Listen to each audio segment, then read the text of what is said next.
Hello, boys and girls. This week's story of the week is Nat Cat. In class and at home, we're going to be reading this story 3 times each. Every night, you should be reading this story at home.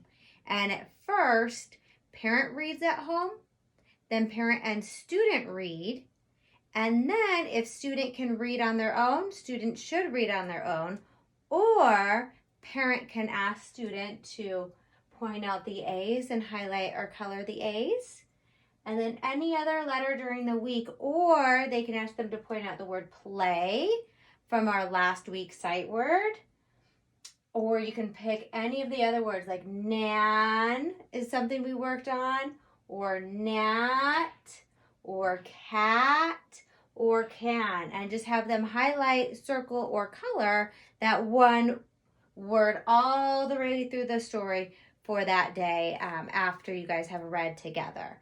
In class, this is what it would look like. Teacher reads first, Nat Cat. Nat Cat sat, Nat Cat. Tad sat.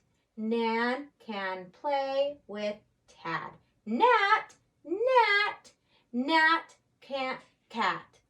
Nan, Tad, and Nan can play. Then we would read all together. So it would be teacher and student, and we would say Nat Cat. They would say the words with me.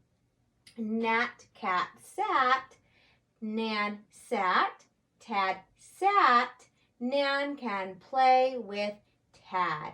Nat, Nat, Nat Cat, Nan, Tad, and Nan can play.